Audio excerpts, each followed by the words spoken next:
여러분 안녕하십니까. 정격시사 고성국입니다. 한동훈 대표가 취임 100일을 맞아 기자회견을 했습니다. 이재명 대표는 중도보수 인사들과 회동하며 외연 확장 행보를 이어가고 있습니다. 이런 가운데 북한은 ICBM 발사와 7차 핵실험을 위한 준비를 마친 것으로 보입니다. 전국 현안, 국민의힘 김상훈 정책위 의장, 더불어민주당 박지원 의원 차례로 만나서 말씀 듣겠습니다. 매주 목요일 코너 진격의 경제 그리고 문화 이슈에서도 다양한 소식 전해드리겠습니다. 10월 31일 목요일 전격 시사 출발합니다.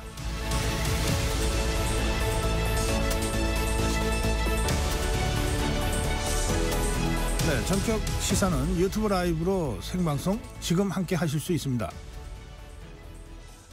문자 참여해 주십시오. 짧은 문자 50원, 긴 문자 100원, 샵 9730입니다. 콩어플 무료입니다. KBS 1라디오 채널 정치경제사회문화 각종 명품 컨텐츠가 지금 여러분을 기다리고 있습니다. 구독과 좋아요 그리고 좋은 댓글로 KBS 라디오와 함께 해주십시오. 네, 뉴스 브리핑입니다. 세계일보 이현미 기자입니다. 이 기자 어서 오세요. 안녕하세요. 네, 북한 관련 속보부터 전해드리겠습니다. 우리 당국이 미국 대선을 전후로 북한이 7차 핵실험을 하거나 ICBM을 발사할 가능성이 있다고 밝혔습니다. 네, 국방정보본부는 어제 국회 정보위 국정감사에서 북한이 우주발사체를 비롯한 ICBM급 장거리 탄도미사일 준비가 끝난 것으로 보인다며 이미 이동식 미사일 발사대 설치 준비가 끝나 특정 지역에 배치됐다고 밝혔습니다. 그러면서 미사일이 아직 거치대에 장착된 상태는 아니다고 말했는데요. 준비를 마친 상태로 언제든 쏠 수 있다는 겁니다. 또 북한이 현재 풍계리 핵실험장의 내부 준비를 끝낸 것으로 보인다며 7차 핵실험의 가능성도 배제할 수 없다고 했습니다. 러시아에 파병된 북한군 동향과 관련해선 러시아 쿠르스크 전장으로의 이동이 임박한 건 사실이라며 일부 선발대가 전선에 투입됐을 개연성은 있다고 했습니다. 리투아니아 비영리 기구가 북한군이 이미 교전에 나섰고 해당 전투에서 한 명을 빼고 전부 사망했다고 주장했는데요. 당국은 이에 대해선 뒷받칠 만한 정보는 없다며 일단 선을 그었습니다. 네. 정부가 우크라이나에 모니터링 팀을 파견하는 방안도 검토하고 있다고요? 네, 대통령실 고위 관계자는 어제 북한군의 활동과 전황을 살피는 분석팀을 우크라이나에 파견할 필요성이 있다고 밝혔습니다. 이 관계자는 우리도 방어적으로 그들의 활동을 분석할 필요가 있다고 말했는데요. 단순히 군사적 모니터링에 그칠지 아니면 북한군의 동요와 이탈 문제에 우리 대표단이 관여할지에 대해 고민하고 있다는 취지로 언급을 했습니다. 민주당은 이에 대해 살상무기나 참관단을 현지에 보내는 것은 전쟁 불씨를 한국에 가져오는 것이라며 반대하고 있습니다. 러시아는 국제적 압박에 맞서 어제 육해공 3대 핵전력을 모두 동원한 훈련을 했는데요. 지상에선 ICBM을 발사했고 바다에선 잠수함 2척과 공중에선 전략 폭격기가 순항 미사일을 시험 발사하며 위력 과시에 나섰습니다. 네, 정치권 소식 전해드리겠습니다. 한동훈 대표가 어제 취임 100일 기자간담회를 가졌습니다. 어떤 내용들이 나왔습니까? 네, 한 대표는 어제 취임 100일 기자간담회에서 김건희 여사 문제를 11월 안에 매듭지어야 한다며 특별감찰관을 반드시 관철하겠다고 밝혔습니다. 한 대표는 질의응답에선 김 여사를 직접 거론하며 김 여사와 관련한 우려와 걱정이 있고 그 문제가 주요한 부분이라는 건 분명하다고 했습니다. 그러면서 특별감찰관도 안 하고 우리가 어떻게 민심을 얻겠느냐. 특별감찰관은 관철돼야 하고 그렇게 될 것이라고 강조했습니다. 한동훈 체제 100일에 대해 당내 반응은 엇갈리고 있는데요. 대통령실은 앞서 한 대표가 요구한 대통령실 인적 쇄신에 대해 국면 전환용 인사를 하지 않는다는 게 원칙이라며 사실상 선을 그었습니다. 다음 주 국민의힘 의원총회에서 특별감찰관 추진 여부를 논의하는데 이 자리가 한 대표의 정치력을 시험할 하나의 관문이 될 것이라는 전망도 나옵니다. 네, 어제 지난 정부 문재인 정부의 탈원전 정책으로 2017년부터 5년간 건설이 중단됐던 신한울 3, 4호기 착공식이 열렸죠. 네, 어제 경북 울진에 있는 한수원 지역본부에서 신한울 1, 2호기 준공과 함께 3, 4호기 착공식이 열렸습니다. 신한울 3, 4호기는 발전사업 허가까지 받은 상태에서 문재인 정부의 탈원전 정책으로 지난 5년간 건설이 중단됐던 원전입니다. 윤석열 대통령은 대선 후보 시절 탈원전 정책을 폐기하겠다고 밝혔고 집권 후 신한울 3, 4호기 건설 재개를 결정했습니다. 네. 이는 윤석열 정부 들어 처음으로 착공한 신규 원전으로 새 원전 건설 공사가 이뤄진 건 2016년 세울 3, 4호기 이후 8년 만입니다. 윤 대통령은 어제 착공식에 참석해 최초로 허가된 원전 설계 수명이 지나면 무조건 폐기하는 지난 정부의 탈원전 정책 때문에 고리 2, 3호기가 멈췄고 내후년까지 총 5개의 원전이 멈추게 된다며 이로 인한 손실액은 가히 천문학적이라고 지적했습니다. 네. 그러면서 원전이 늘어야만 반도체와 AI 같은 첨단 산업을 키울 수 있고 에너지 안보와 탄소 중립 달성도 가능하다며 원전 산업에 대한 지원을 약속했습니다. 네, 일제강점기 강제동원 피해자 이춘식공이 제3자 변제 방식을 수용했습니다. 네, 이춘식 할아버지 측은 어제 오전 일제 강제동원 피해자 지원재단으로부터 대법원 승소 판결에 따른 배상금과 지연 이자를 수령했습니다. 이로써 2018년 대법원 판결로 승소한 강제동원 피해자 모두 윤석열 정부가 지난해 3월 해법으로 제시한 제3자 변제 방식을 받아들였습니다. 이춘식 할아버지는 일본 전범기업인 일본제철 사업장에서 강제노역을 했던 피해자로 이들 기업의 책임을 묻는 소송에 참여했습니다. 우리 대법원은 2018년 일본 제철과 미쓰비시 중공업 등의 손해배상 책임을 인정하는 판결을 했는데요. 일본 정부와 기업은 이를 받아들이지 않았습니다. 이로 인해 문재인 정부 시절 한일 관계가 악화됐고 현 정부는 일본 기업이 내야 할 배상금을 우리 정부가 설립한 재단이 마련한 돈으로 대신 지급하겠다고 했습니다. 일본 기업과 정부의 참여가 부족한 점에서 피해자와 유가족의 반발이 이어졌는데요. 지금은 고인이 된 김성주 할머니가 지난해 5월 이 방안을 받아들였고 얼마 전 양금덕 할머니도 이 해법을 수용했습니다. 이춘석 할아버지까지 수용하면서 대법원 판결 당시 살아계셨던 피해자 당사자 3분 모두 정부 방식을 받아들이게 된 겁니다. 하지만 이춘식 할아버지의 장남 이창한 씨는 어제 입장문을 내고 아버지는 얼마 전부터 노안과 선망증으로 정상적 의사소통이 어려운 상황이었다. 이를 취소할 수 있는지 논의하겠다며 반발했습니다. 네, 지금 뉴스 브리핑 진행하고 있는 중인데요. 조금 전에 뉴스 속보가 하나 들어왔습니다. 합동참모본부는 오늘 북한이 동해상으로 탄도미사일을 발사했다고 조금 전에 밝혔습니다. 군은 북한이 발사한 미사일의 기종과 비행거리 등 자세한 재원을 분석 중이라고 합니다. 다음 국제경제 소식 전해드리겠습니다. 유럽연합이 중국산 전기차에 최고 45.3%의 관세 폭탄을 부과하기로 확정했습니다. 네, 유럽연합의 행정부인 EU 집행위원회가 어제 중국산 전기차 수입품에 확정 관세를 부과하기로 결론 내렸습니다. 중국산 전기차가 중국 정부의 보조금을 기반으로 저가 판매 전략을 펴면서 불공정 경쟁을 하고 있다는 겁니다.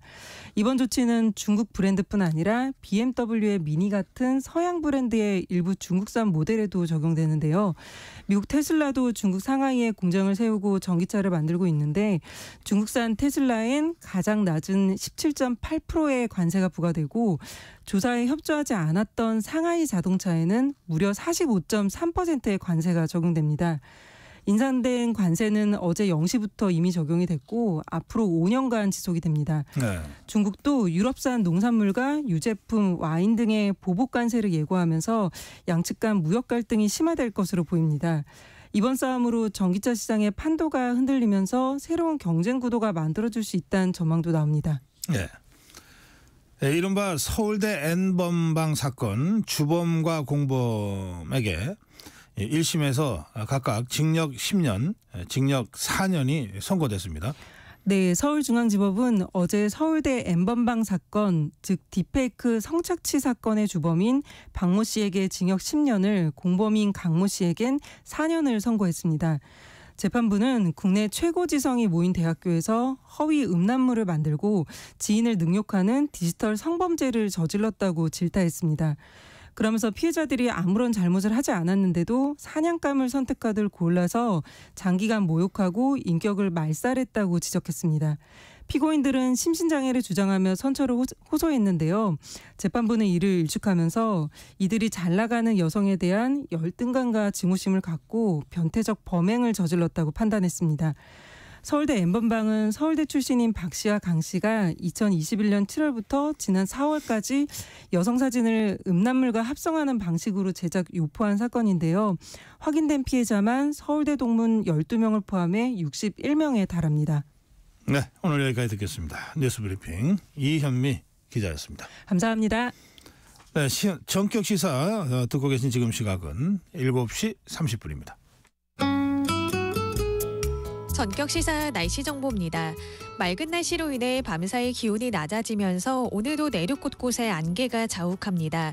특히 세종의 가시거리가 80m, 전북 고창은 90m로 시야 확보가 매우 어렵습니다. 차간거리 넉넉히 유지하시기 바랍니다. 오늘도 아침과 낮의 기온차가 10도 이상으로 크게 벌어지겠습니다. 현재 기온 서울이 11도, 전주 11.3도, 대구 9.4도로 어제와 비슷하게 시작하고 있는데요. 한낮에는 기온이 20도 이상으로 올라 어제만큼 포근하겠습니다. 낮 기온 서울과 대전, 대구 22도, 전주 23도로 평년 이맘때보다는 3에서 6도가량 높겠습니다. 주말까지는 평년 이맘때보다 따뜻한 가을 날씨가 이어지다가 다음 주부터는 기온이 급격히 떨어지면서 날이 부쩍 추워지겠습니다. 오늘도 전국이 대체로 맑은 가운데 늦은 밤부터 전남 남부 서해안에는 비가 내리겠습니다. 내일은 제주도와 그 밖의 남부지방으로 비가 확대되겠고요. 모레 토요일까지 이어지겠습니다. 특히 제주도에는 돌풍과 벼락을 동반한 매우 강하고 많은 비가 예상됩니다. 지금 서울의 기온은 11도입니다. 지금까지 날씨 정보의 조한일이었고요. 이어서 이 시각 교통 상황을 KBS 교통정보센터의 정현정 씨가 전해드립니다. 네, 출근길 도로 상황입니다. 먼저 경부고속도로인데요. 서울 방향으로 수원부터 정체가 시작됐고요. 금토분기점에서 반포까지는 11km가량 정체입니다. 반대 부산 쪽으로는 반포에서 서초까지 천천히 가고요. 신갈분기점에서 수원까지 밀리고 있습니다. 천안휴게소에서는 화물차 고장나 있고요. 서울 양양고속도로는 안개 주의가 필요한데요. 인제터널에서 내촌 사이 특히 조심하시고요. 서해안고속도로 목포 방향 금천에서 정체입니다. 순산터널에서 용담터널 사이 막히고요. 매송행 휴게소에서 8탄 분기점까지 밀리고 있습니다. 영동고속도로 강릉 쪽입니다. 서창 분기점에서 월곶 분기점까지 제속도 못 내고요. 용인에서 양재터널까지 천천히 갑니다. KBS 교통정보센터였습니다.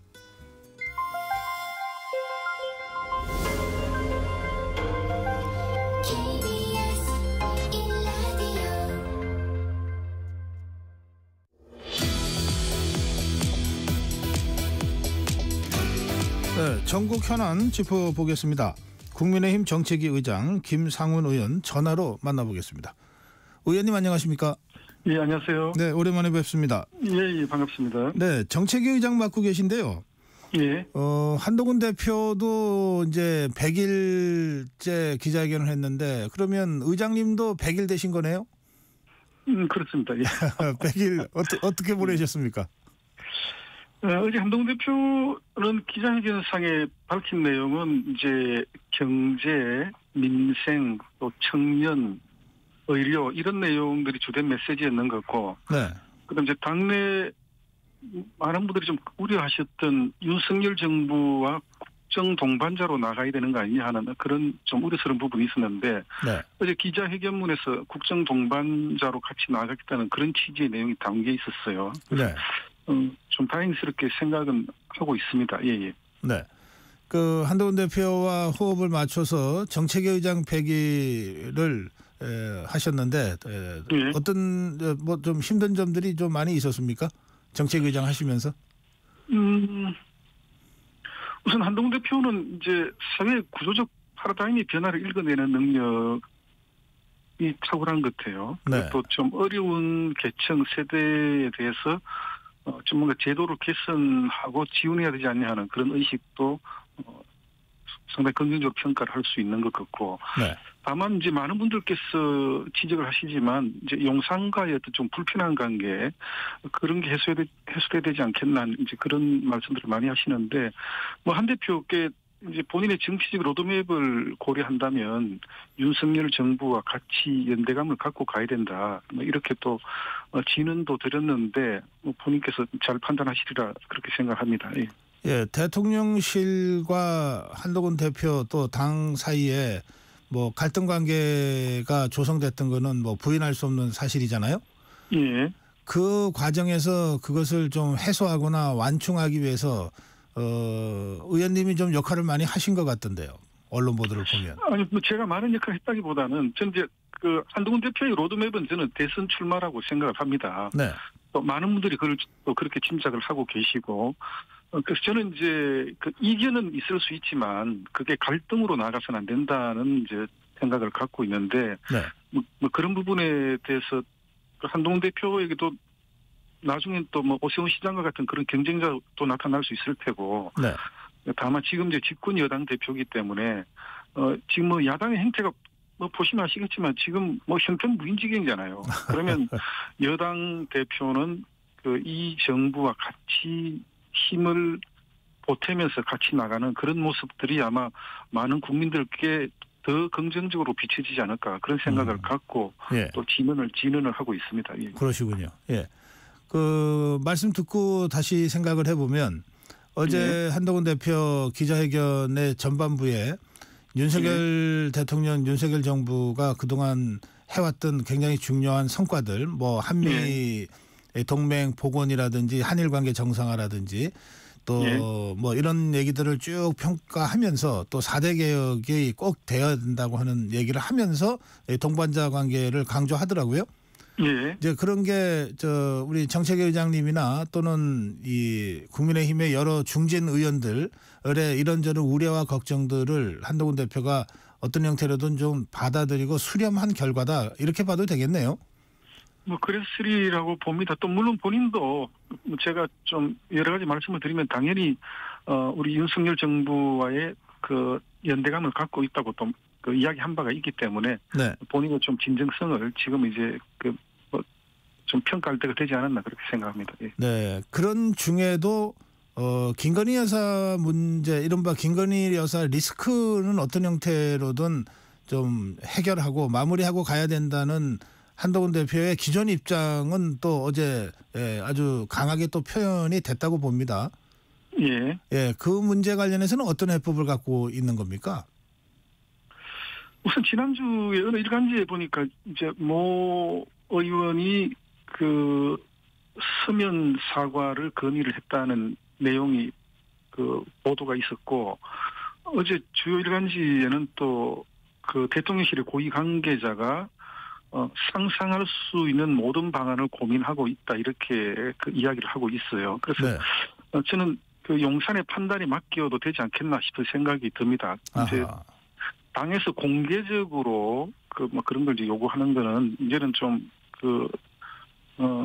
뭐 자제해도 될 정도로 용산에서 고민을 하고 있다 이렇게 생각합니다. 예. 예. 그 흔히 그런 말 하잖아요. 공부 막 하러 들어가려고 그러는데 뒤에서 뒤통수에다 대고 공부해라 그러면 하고 싶은 마음 싹 달아나듯이. 정확한 지적입니다. 예, 뭐 예. 당에서 자꾸 뭐 이래라 압박하는 형태로 뭘 하려 그러면은 참 대통령실도 깝깝하지 않을까 이런 얘기들을 하시더라고요. 예, 충분히 고려해야 될 겁니다. 예. 네, 그래서 이제 이 정도 됐으면 이제 대통령과 대통령실 또 어떤 면에서 당사자인 김건희 여사가 여러 가지 좀 생각하고 결단하는 걸 좀 기다려보고 하는 것도 필요하다 이런 취지의 말씀이신 것 같습니다. 예, 그렇습니다. 예. 알겠습니다. 그런데 아까 말씀 중에 야당에 대해서 형편무인지경이다 이런 표현을 하셨는데 예. 어쨌든 지난번에 1차 여야 대표 회담 이후에 공통 공약을 협력해서 협의해 가자고 하는 협의체가 있었잖아요. 그렇습니다. 예. 그거는 양당의 정책위 의장이 어쨌든 그동안 논의해서 출범시킨 것 같은데요. 예, 지금 국민의힘도 그렇고 민주당도 그렇고 네. 같이 합의 처리할 수 있는 법안들이 들어 있어요. 그래서 그런 부분을 서로 뭐 정쟁 때문에 그 본회의장에 상정하지 않고 뭐 척을 지면서 가는 것보다는 네. 그런 부분 다들 민생 법안이기 때문에 이제 합의 처리 가능한 법안은 합의 처리하자는 취지의 협의체 출범이 있었고 거기에는 이제 이 현 정부도 굉장히 관심을 갖고 있는 그 반도체 산업지원법, 네. 또 국가기관 전력망 확충법, 또 AI 산업 활성화법도 있고, 또 야당에는 이제는 뭐 인구전략기획부를 신설하는 정부 조직법에 좀 동의할 때가 되지 않았나 이렇게 좀 제안을 했는데 네. 아마 좀 긍정적인 신호가 있을 것 같습니다. 특히 또 간첩법도 굉장히 중요한 의미가 있는 법안인 것 같아요. 지금 현재 이제 예. 우리는 주적을 북한으로만 한정짓고 있는데 또 외국 무대에서 활동하고 있는 스파이, 또 산업 스파이, 뭐 이런 그 범죄 혐의도 좀 처벌할 수 있도록 하는 그 간첩의 외연을 확장하는 그런 법안도 이제 국회에서 통과를 시킬 때가 되지 않았나 이렇게 생각합니다. 네. 그 협상 그 상대가 더불어민주당의 진성준 정책위 의장이죠. 예, 그렇습니다. 예, 그 두 분이 얘기가 좀 잘 되는 편입니까? 예, 진성준 의장 상당히 강단 있고 소신 있는 정치인이고 또 어쨌든 합리적인 범위에서 대화가 통하는 분입니다. 그래서 아마 이런 민생 협의체에도 출범할 수 있게 되었지 않나 그렇게 생각합니다. 네. 예, 반도체법에서부터 시작해서 최근에 논란이 되고 있는 간첩법, 그 간첩의 예. 범위를 좀 확장하고 좀 처벌 규정을 강화하는 여기까지 쭉 이제 말씀을 하셨는데, 예.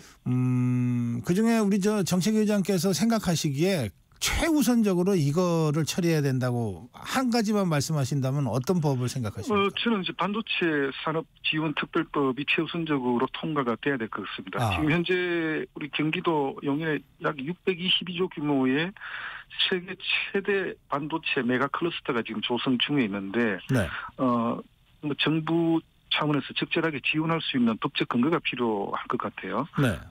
그것은 이제 반도체 산업 지원 특별법을 이 최우선적이고, 뭐 과거에도 그랬지만 지금 현재 또 앞으로 미래에도 이 반도체가 수출 효자 상품으로 기능할 수 있도록 하기 위해서는 정부 차원에 또 우리 여야가 같이 한번 지원할 수 있는 그런 근거를 마련해 줘야 된다 그렇게 생각합니다. 네, 알겠습니다. 그 윤석열 대통령의 임기 반환점 이게 네. 날짜로 따지면은 11월 10날인 것 같습니다. 그렇습니다. 예, 그래서 이제 지난 그 전반기 국정 운영을 좀 그 평가하면서 새로운 후반기 국정 운영을 위해서 다시 한번 좀 이 분위기도 좀 쇄신하고 고삐도 좀 다시 잡아야 된다. 이런 문제식들은 여권이라면 누구나 다 갖고 있는 것 같습니다만, 예, 그렇습니다. 그 문제에 대해서 저 정책위 의장으로서 어떤 생각을 갖고 계시는지요? 저는 우리나라 국가 지도자에 대해서 긍정적으로 평가할 부분은 긍정적으로 평가를 해야 된다 이렇게 생각을 합니다. 그 박정희 대통령 친일파다, 또 이명박 대통령 4대강 사업, 지금 뭐 우리나라가 정말 큰 혜택을 보고 있는 획기적인 프로젝트였는데 그런 걸 다 폄하하고 그냥 그 잘못된 부분만 들추어서 문제 있다, 그 뭐 또 뭐 범죄 혐의가 있었다, 뭐 이렇게 반제형 비판은 곤란하다고 생각합니다. 윤석열 대통령이 이제 11월 10일 날 임기 전반부를 마무리하게 되는데, 네. 국정 방향을 제대로 잡고 이끌어왔다는 그 평가를 할 수 있어요. 지난 정부 때 우리가 너무나 노조 친화적인 어떤 그런 정책들 때문에 국내의 여러 그 기업 활동이 굉장히 위축되는 그런 위기가 있었습니다. 네.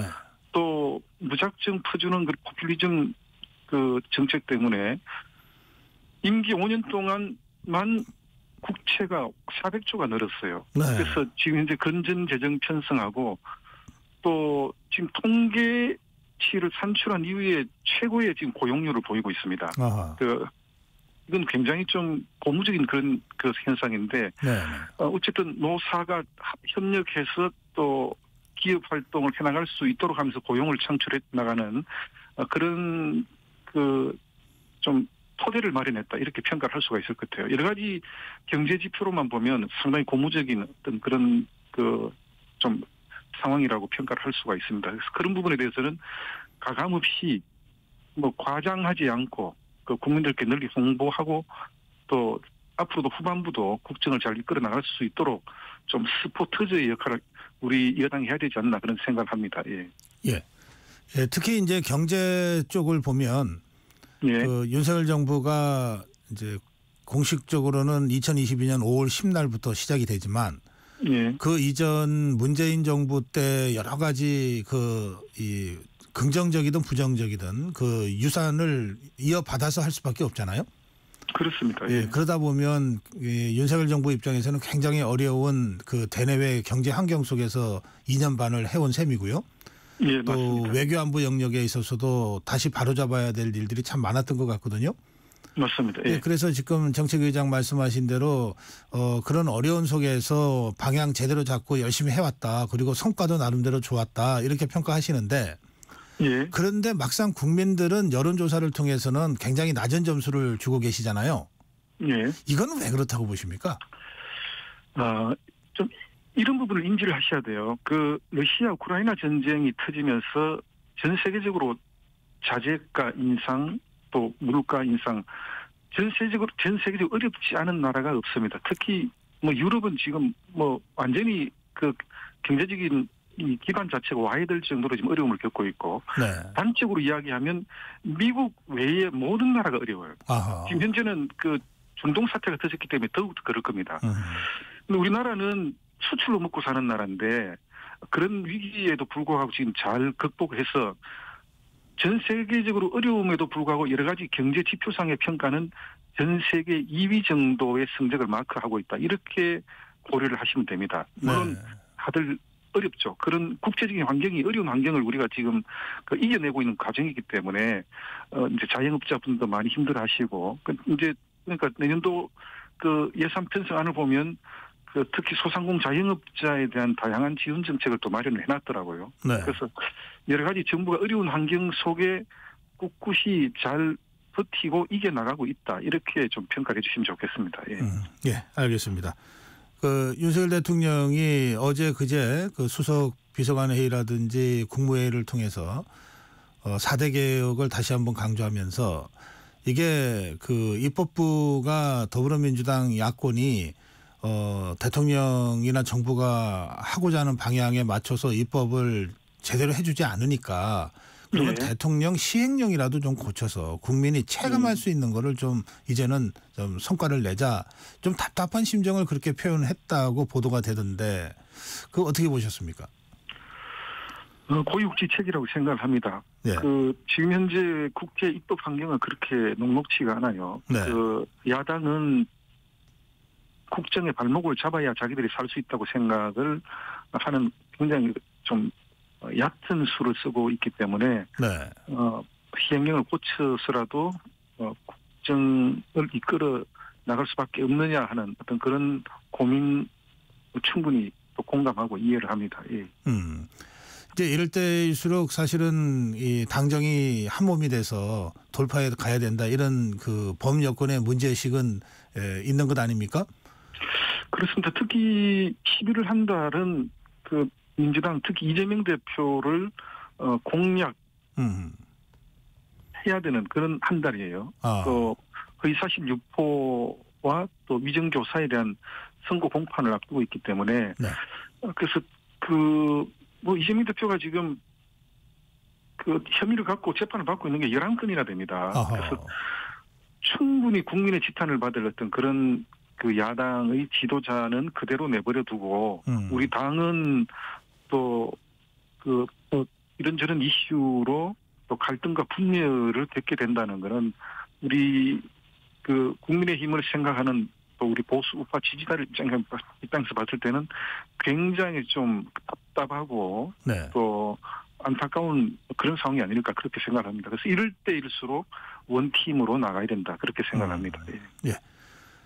그런데 또 더불어민주당이나 야권은 또 그 보는 그 시각이나 계산이 좀 다른 것 같습니다. 우선 예. 그 국감을 통해서 김건희 여사 리스크를 최대한 부각시켰다 이렇게 혹시 이제 자기 자체 평가하고 있는 거 아닌가 싶은데 그 예. 여세를 몰아서 당장 11월 2일 장외 집회 이 170석 넘는 이 압도적인 다수당이 장외 집회까지 투쟁을 병행하는 거는 별로 없었던 일인데요. 이제 이런 방식으로 해서 지금 계속 윤석열 정부 투쟁을 확산하고 하겠다 이런 계획인 것 같거든요. 그런 야당의 전략에 대해서는 정책위 의장으로서 어떤 생각이십니까? 저는 노무현 김대중 시대의 민주당과 네. 지금 민주당은 많이 달라져 있다고 생각합니다. 그때는 예. 로맨티즘이 있었고 휴머니즘이 있었는데 지금 민주당은 너무 비열하고 위선적인 정당이 되어 있어요. 네. 지금 다수당이 11월 1일 날 장외 집회를 하겠다는데 그건 누구를 위한 장외 집회입니까? 그건 이재명 방탄 장외 집회입니다. 그런데 당력을 쏟아붓고 있는 당이 지금 현재 민주당이에요. 그런 민주당을 상대해야 되는 우리 집권 여당 국민의힘은 더 똘똘 뭉치고 의견 합의를 해서 나가야 되는 그런 상황이라고 봅니다. 그래서 자칫 민주당이 곳곳에 뿌려놓은 그런 트랩, 지뢰를 우리가 밟아서도 되지 않고 네. 오직 이재명만 생각하는 그런 정당 민주당을 국민들에게 제대로 실상을 알리는 그런 노력도 우리가 해야 된다 이렇게 생각합니다. 네. 그런데 지금 이재명 대표는 이제 1심 선고를 앞두고 행보가 굉장히 광폭인 것 같아요. 이를테면은 뭐 중도 보수 인사로 알려진 윤여준 전 장관을 만난다든지 아니면 한동훈 대표한테 2차 여야 대표회담 빨리 하자 이렇게 약간 압박하는 발언도 하고 그러고 있거든요. 예. 굉장히 쇼를 잘하는 정치인 같아요. 그래서 그렇게 보시는군요. 본인의 본심은 꽁꽁 숨겨두고 예. 굉장히 좀 위장적인 그런 행보를 하고 있다 그렇게 생각합니다. 지금 또 굉장히 위험한 인물이죠. 여러 가지 사건에 접해 있는 인물들이 줄줄이 의문사를 당했지 않습니까? 예. 그래서 그런 부분도 우리 국민들께서 좀 상기를 해 주셔야 되고 특히 우리 정당은 이재명 대표는 얼마든지 자기의 컬러와 목소리를 바꿀 수 있는 사람입니다. 그런데 현혹되어서는 곤란하다. 굉장히 위험한 정치인이라는 걸 상기를 하고 거기에 대응하는 그런 정당이 돼야 된다 그렇게 생각합니다. 네. 그런데 이재명 대표도 한동훈 대표한테 여러 가지 응원 메시지 형식으로 압박을 하고 있고 또 조국 대표는 아예 한동훈 파이팅 이런 얘기를 회의석상에서 했고요. 저희가 잠시 후에 박지원 의원하고 이제 대담을 할 건데 박지원 의원도 한동훈 힘내라 이런 취지로 발언을 하고 있고 그렇거든요. 왜 웃으십니까? 이제 그 사람들이야 자꾸 당정 간의 균열이 보이는 것 같고 네. 또 그런 역할의 구심점에 한동훈 대표가 있다고 생각을 하는 것 같은데 네. 그러니까 이제 힘내라고까지 하는 총극이 벌어지고 있는 거 아니겠어요? 네. 한동훈 대표도 아마 그런 부분을 잘 인식하고 대응을 해나가려고 봅니다. 이재명 대표가 제안한 2차 여야 대표회동도 저는 선거 공판을 앞두고 본인의 어떤 이미지에 색칠하기 위한 그런 제안이었다고 보기 때문에 네. 지금 비서실장간의 일정을 상의하고는 있지만 선거 공판이 저는 마무리되고 회동하는 게 맞지 않나 그런 생각을 하고 있습니다. 아하, 예. 상대의 이간책에 넘어갈 이유가 없다. 예. 2차 대표 회담 피하지는 않겠지만 시점 자체는 일단 1심 재판 결과도 좀 보고 나서 천천히 해도 된다 이런 말씀이시군요. 그렇습니다. 예. 알겠습니다. 마지막 질문이 될 것 같은데요. 예. 지금 더불어민주당에서는 명태균 게이트라고 명명을 지어서 명태균 게이트 진상조사단까지 지금 설치하고 있습니다. 이게 여권 입장에서는 굉장히 곤혹스러울 수밖에 없는 사안인 것 같아요. 이 문제는 어떻게 보고 계십니까, 의장님은? 명태균 게이트 자체도 저는 이재명 대표의 사법 리스크 관련 비판을 좀 분산 해석하기 위한 그런 의도라고 보는데 네. 어쨌든 민주당에 필미를 제공한 꼴이 돼서 좀 안타깝긴 합니다만 네. 지금 이제 검찰 수사가 진행되고 있으니까 진실이 밝혀질 것이라고 보고 정말 좀 안타까운 거는 그 사적 대화, 그다음 사생활 보호 영역에 있는 어떤 그런 대화를 녹취해서 공개하는 이런 쓰레기 같은 인간들이 자꾸 이제 등장하니까 너무 좀 안타깝습니다. 예. 최근에 이 통화 녹취 공개하는 게 여러 사례에서 좀 비춰지고 있는데 굉장히 좀 경각심을 갖고 지켜봐야 되지 않겠나 싶은 생각이 들고 네. 또 여기에 대해서는 좀 법적 제한을 가하는 어떤 그런 부분도 고려를 해야 되지 않겠나 그런 생각을 하고 있습니다. 예. 알겠습니다. 이게 뭐 네. 특정인이나 특정 사안이 아니라 최근 들어서 뭐 녹취록으로 이게 뭐 정치가 흔들리고 또 이렇게 무슨 이른바 도찰로 또 막 그 국면이 이상하게 되고 하는 이런 전반적인 데 대한 한번 정리가 필요하다 이런 취지의 말씀이신 것 같습니다. 그렇습니다. 신뢰감 있는 인간관계를 흩뜨리는 행동들이죠. 그래서 그런 예. 부분에 대해서는 좀 그 단죄가 필요하다면 알겠습니다. 법적으로 좀 제한이 필요하다고 생각합니다. 예. 네. 오늘 여기까지 듣겠습니다. 예, 감사합니다. 네, 국민의힘 정책위 의장 김상훈 의원이었습니다.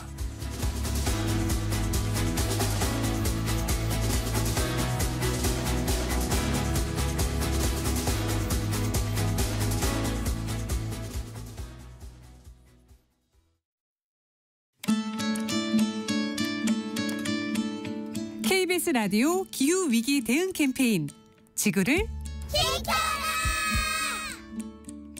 네, 안녕하세요. 기후캐스터로 활동하고 있는 정주희입니다. 올해 8월에 미국의 기후운동가들과 소통할 수 있는 소중한 기회가 있었는데요.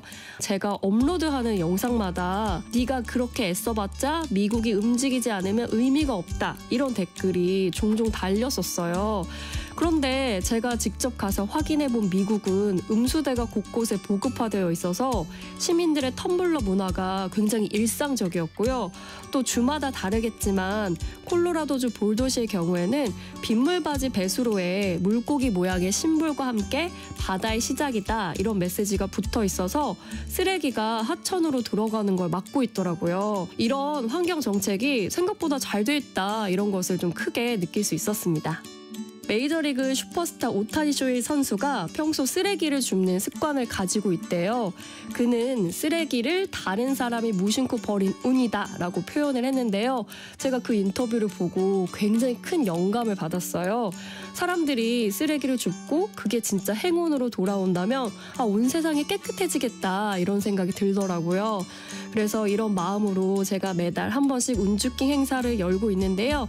제 목소리를 듣고 계신 여러분들도 우리 도처에 널려있는 행운을 한번 주워보면 어떨까요? 언제나 작은 실천이 쌓이면 커다란 변화를 이끌어낸다고 생각합니다. 뜨거워지고 있는 지구. 지금 우리의 문제입니다. KBS 라디오 기후위기 대응 캠페인 지구를 지켜라 였습니다.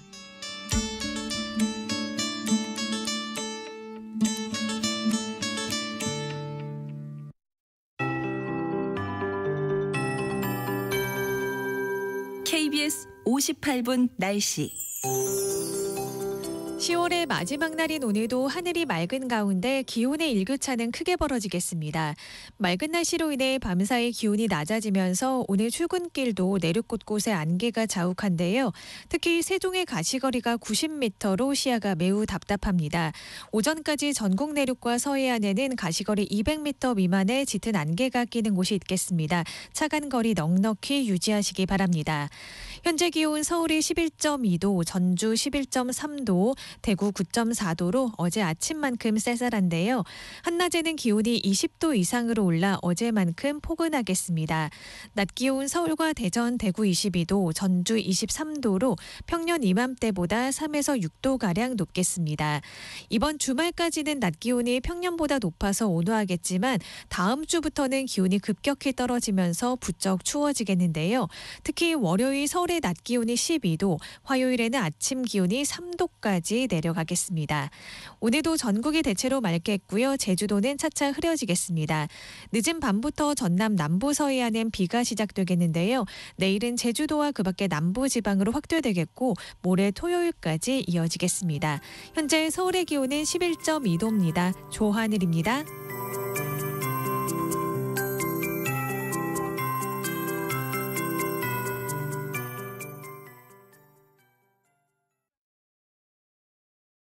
정성을 다하는 국민의 방송 KBS가 8시를 알려드립니다. AM 711kHz, FM 97.3MHz, KBS 1라디오입니다. HLKA.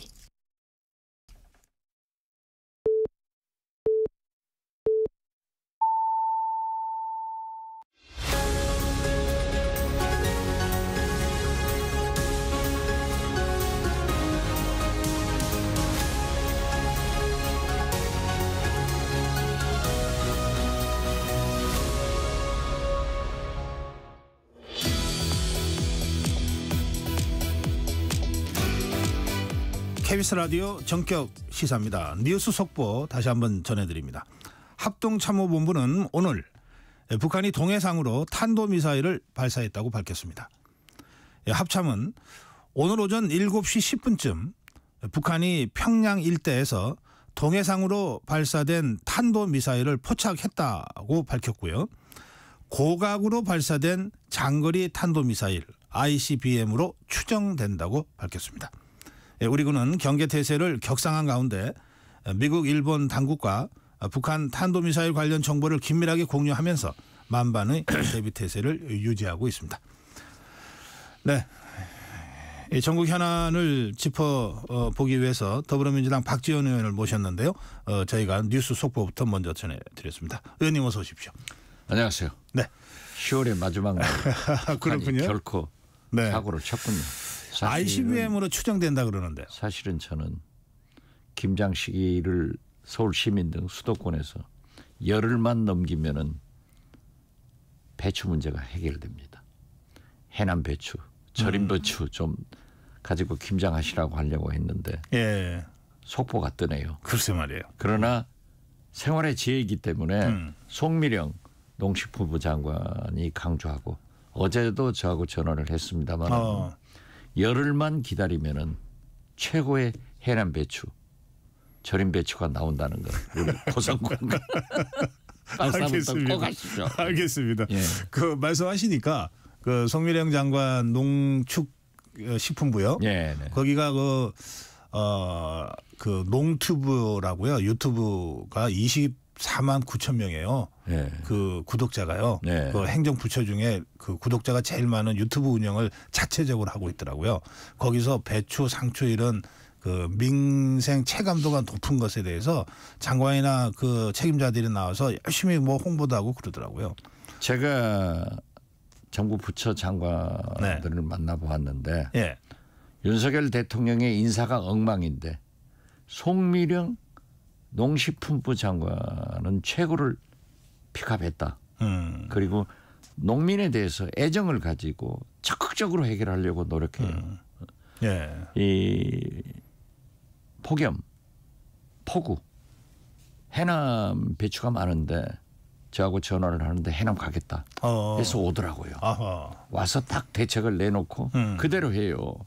그리고 그분의 말로 지금 현재 강원도 고냉지 배추들이 다 어려워졌으니까 해남 배추가 잘 키우면은 수도권 분들이 2주만 김장 시기를 놓치면은 네. 아무 문제 없다.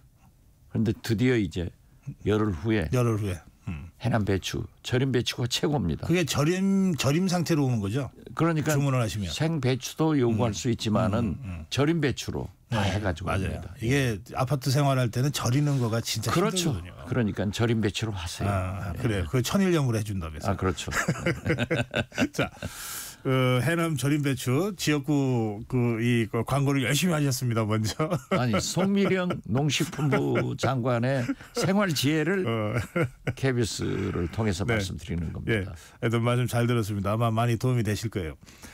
자, 그런데 이 오늘 북한이 탄도미사일 발사한 거는 이건 좀 상당히 심각하게 봐야 되지 않습니까? 그렇죠. 이 고각 발사니까 탄도미사일 같습니다. ICBM 같은데요.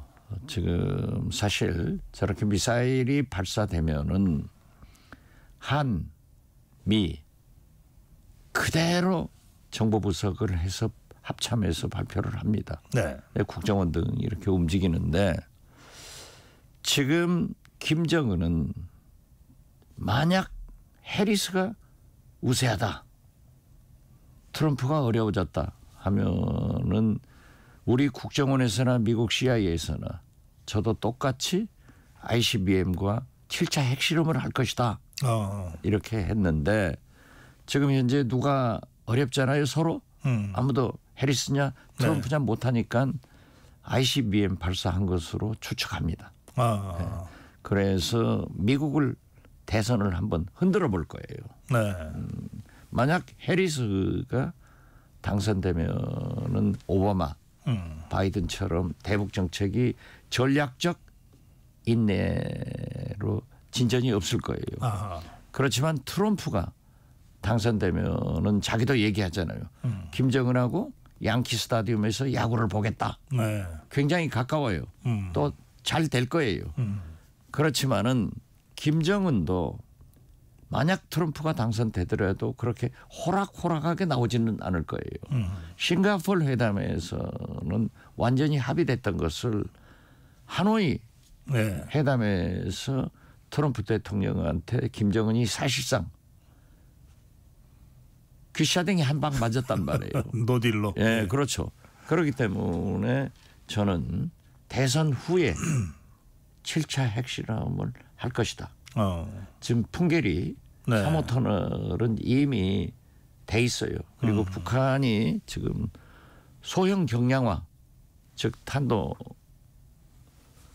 이러한 것을 실험하지 않았기 때문에 네. 7차 핵실험은 미국을 흔들어 보기 위해서 또 미국의 시선을 북한으로 가져오게 하기 위해서 네. 할 것이다. 그러면 이번에 봅니다. 이제 오늘 네. 그 ICBM으로 추정되는 이제 미사일 발사는 미국 대선을 놓고 보면 해리스한테 좀 불리하게 작용할 가능성이 높다고 보시는 그럴 거죠? 수가 있죠. 예, 그게 바이든의 외교 정책의 실패를 이제 그렇죠. 예, 미국 국민들한테 알리는 소재가 될 수 예, 있으니까. 그렇죠. 그렇기 때문에 트럼프한테는 상당히 플러스가 될 거예요. 한편 우리가 북한을 교류 협력하고 미국이 잘 관리했으면은 저렇게 러시아로 안 가요.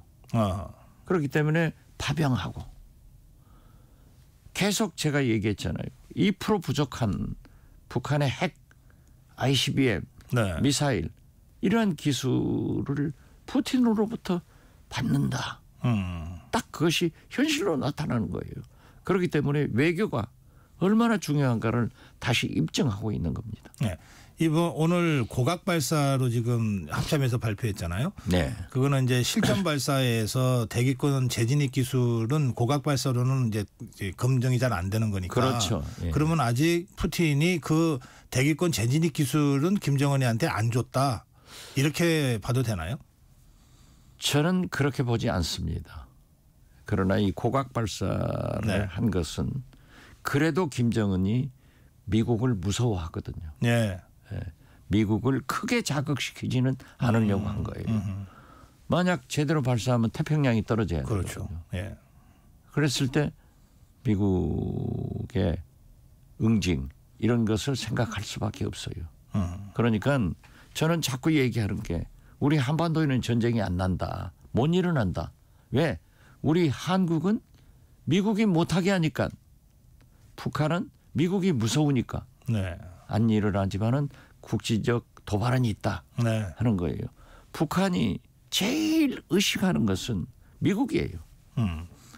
최근에 그 김정은이가 또 김여정이가 자꾸 백령도 우리 백령도 쪽에서 무인기를 날린 것 같다는 식으로 얘기를 하는 걸로 봐서 백령도 예전에 연평도 포격 사건처럼 백령도에 대한 국지적 분쟁을 이자들이 준비하고 있는 것 아니냐 이런 분석도 나오더라고요. 그것은 항상 있습니다. 그리고 무인기를 평양 상공에 띄운 것은 어떻게 됐든 침략으로 봅니다. 무기거든요. 네. 그러니까 상대적으로 북한에서도 오물풍선에 GPS를 붙여가지고 용산 대통령 국빈 행사하는데 떨치잖아요.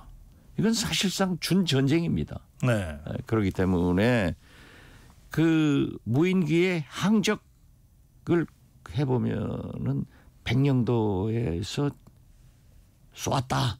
발사했다. 예. 이렇게 북한이 얘기하지만 우리 정부가 국방부 장관이 어제 저희들이 국정감사를 했습니다마는 예. 국방부 정보사령부가 아니다. 확인해 줄 수 없다. 네. 한 답변은 아주 잘한 거예요. 그래요. 예. 그걸 우리가 발사했다 하면은 전쟁이 되는 거예요.